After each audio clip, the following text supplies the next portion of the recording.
One of the best self-help book Atomic Habits हो 20+ YouTube भिडियोजमा यो बुकको समरी भेट्न सकिन्छ। अथरले डिफरेन्ट ट्याक्टिक्स बुकमा लेखेका छन्। ट्याक्टिक्सले 4 लज अफ ह्याबिट फलो गर्छन्। सुरु गरौँ आजको video. Tactic number 1 1 space 1 habit. यो घरको म्याप हो। म्यापमा बेडरुम, लिभिङ रुम, किचन सबै छ।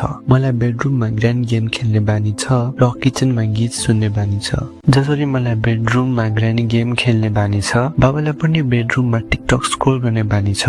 हामीसँग सर्टेन बानी छ corresponding to a certain place. 1 space 1 habit. यो ट्याक्टिकले सर्टेन प्लेसमा सर्टेन ह्याबिट बनाउनु पर्ने भन्छ। यो ट्याक्टिकले माइन्डलाई क्ल्यारिटी दिन्छ। एज अ रिजल्ट ह्याबिट बनाउन सजिलो हुन्छ।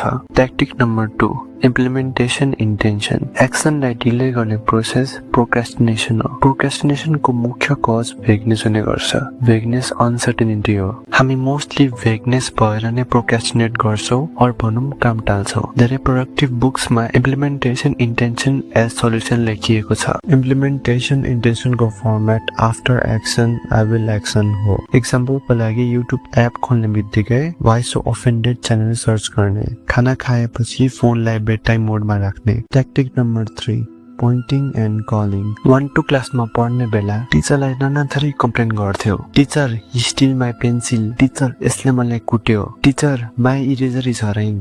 यो ट्याक्टिक पनि सेम हो। तपाईलाई मिस्टेक रिपिट गर्न मन छैन र अवेरनेस इन्क्रिज गर्नको लागि यो ट्याक्टिक तपाईको लागि हो। एक्जाम्पलको लागि खाना खाएपछि आवाजका साथ भन्ने, म अब फोन राखेर सुत्छु। कलेजबाट आउने बित्तिकै आवाजका साथ भन्ने, म अब लुगा फेरेर फ्रेस हुन्छु। यो अर्को तरिकामा पनि काम गर्छ जब अवेरनेसको नीड पर्छ। Tactic number 4 habit stacking. धेरै युट्युबर्सहरूले एटोमिक ह्याबिट बुक समरीमा ह्याबिट स्ट्याकिङको कन्सेप्ट एक्सप्लेन गरेका छन्। तपाईले पनि ह्याबिट स्ट्याकिङ कन्सेप्ट पढ्नु भएको होला। ह्याबिट स्ट्याकिङ पुरानो ह्याबिटलाई क्लू बनाएर न्यू ह्याबिट बनाउने प्रोसेस हो। यो कन्सेप्टलाई कसरी इम्प्लिमेन्ट गर्ने? तपाईको कुनै पनि एक्जिस्टिङ ह्याबिट लिनुस् र त्यो ह्याबिट पछि एउटा नयाँ ह्याबिट बनाउनुस्। जस्तै ब्रस गरेपछि 1 गिलास पानी खाने, खाजा खाएपछि कलेजको असाइनमेन्ट सुरु गर्ने, ब्रेकफास्ट खाएपछि जर्नलिङ गर्ने। यो थियो आजको भिडियो।